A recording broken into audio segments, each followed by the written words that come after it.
7 seconds. That's about all the time a bully needs to decide. Keep targeting this kid or move on.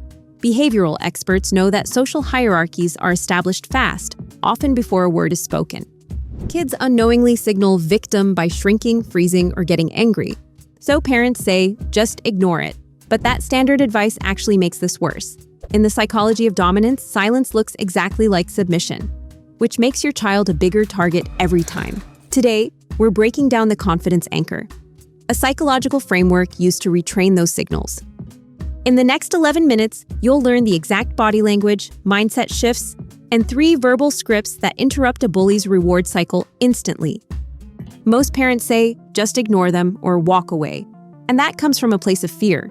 You want your child safe, and fighting back feels dangerous. But research on peer dynamics shows something surprising.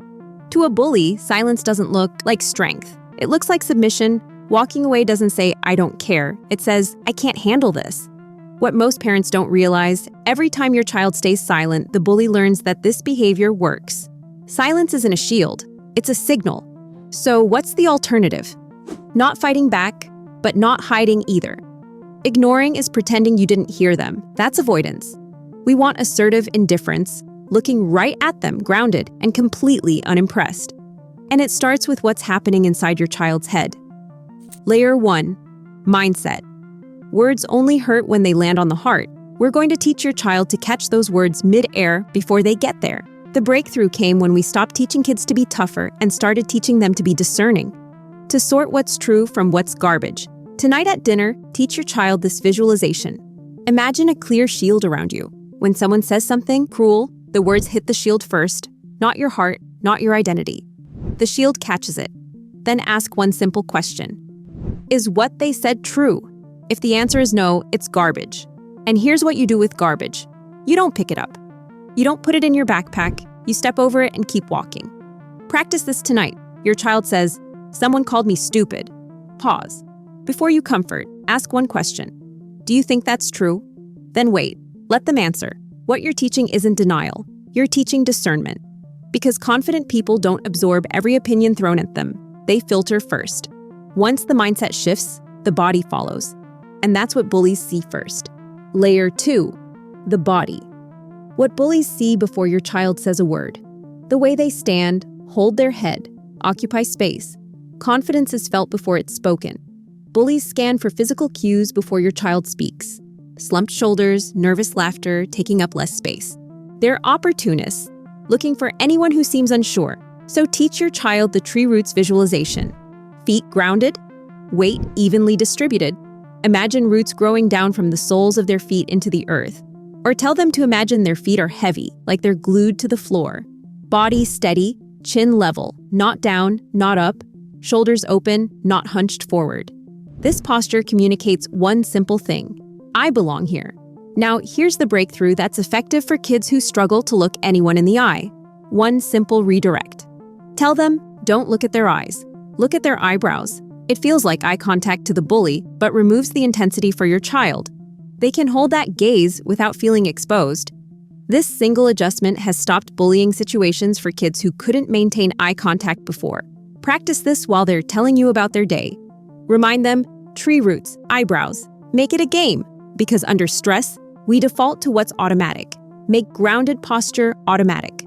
Posture changes how others treat you before you ever say a word. When your child stands grounded and present, they become less of a target automatically.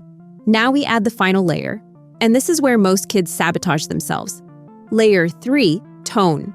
And this is where most kids sabotage themselves. Most kids respond to bullying with either anger or fear. Both give the bully exactly what they're looking for. Emotion.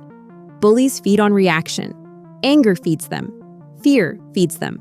Boredom shuts them down. Psychologists often call this the gray rock method, becoming as uninteresting as a gray rock. Teach your child that face. Calm, flat, completely unimpressed. Like someone just told them it might rain on Tuesday. Here's the difference in real life. Bully, nice ugly shoes. Emotional response, they're not ugly. The bully wins. Bored face. Okay, the bully gets nothing. When a bully makes a comment and your child responds with a steady, unbothered tone, it removes the reward. There's no explosion, no tears, just Nothing. And nothing is the worst possible outcome for someone seeking attention through cruelty. Try this tonight. Say, your shirt is weird to your child. Have them respond in bored face tone. Okay. Record it. Play it back. Let them hear the difference between a defensive tone and a grounded one. One critical warning. When your child first switches to this tone, the bully might try harder for a day or two. Psychologists call this an extinction burst. They are panicking because their old trick stopped working. So if it gets louder for a day, don't quit. Hold the line. Mindset, body, voice. That's the confidence anchor. Now, before I give you the exact scripts, we need to address where confidence actually gets built. Not at school, at home. Confidence doesn't start at school. It starts at the kitchen table. If a child can't respectfully disagree at home, they won't suddenly find that voice with their peers. If they can't say no to a sibling without being overruled, they won't say no to a bully. The real training happens in the micro moments. Does a child feel safe saying, "I don't want a hug right now"? Can they decline dinner without a battle? These moments train their voice. If those boundaries aren't there yet, that is the starting point. Consider what happens when this focus shifts. In one real-life example we observed, a family practiced this permission to disagree for 6 weeks, allowing small assertions like, "I need space" or "I don't want to play that game." 6 weeks later, that child used the exact same calm tone with a classmate who had been targeting her. The bully tried twice more, met the same flat tone both times, and walked away for good. The shift was immediate, like watching a switch flip. Not because the child got aggressive, because she got grounded. A child who is heard at home doesn't audition for attention at school. Now, here's what that trained voice sounds like in the hallway when their heart is racing. When your child is standing in the hallway and their heart is racing, they need something simple and automatic. Not 10 options. 3. Script 1. Bully says, "You're so weird." Your child. "Why would you say that?" Calm, curious. Like asking about the weather. The bully now has to explain themselves. Most can't. They freeze. Because cruelty doesn't usually have a good reason behind it. This script puts the spotlight back on the bully. It forces them into a moment of self-awareness they weren't expecting. Script 2. Bully says, "Your drawing is ugly." Your child. "You might be right." Completely unbothered. Walks away. The bully stands there with nothing left to push against. A quick safety note, teach your child to use this for opinions, like "your shoes are ugly." Never use this for physical threats, identity attacks, racism, or hate speech. For those, use the stop script we'll cover next. In one instance, a student used this agreement script when someone mocked his handwriting. He looked at the kid, completely calm, said, "You might be right," and kept walking. The kid stood there confused. Tried once more the next day, same response. Gave up completely. Bullies expect defense, they expect emotion. When your child calmly agrees, the statement lands flat. Without the reaction, the bully loses interest. Script 3. Bully says, "Nobody likes you." Your child, "I don't like that." Stop. Firm. Loud enough for others to hear. Not aggressive, not timid, a boundary, clear and direct. This creates a witness record and sets a boundary. It signals to teachers, to other kids, to anyone nearby, "This isn't okay, and I'm naming it." Practice these at home like fire drills. This week, Monday, confusion. Tuesday, agreement. Wednesday, stop. Thursday through Sunday. Let your child pick which one feels most natural and practice that. Let your child try each script with different tones until they find the one that feels most natural. Because under stress, we default to what's automatic. Make these responses automatic. Now, before you start practicing these scripts, I need to draw one critical line between empowerment and protection. The confidence anchor builds resilience, but it is not a replacement for adult protection when safety is at risk. Notice the difference between social friction and bullying. Social friction. Your shoes are weird.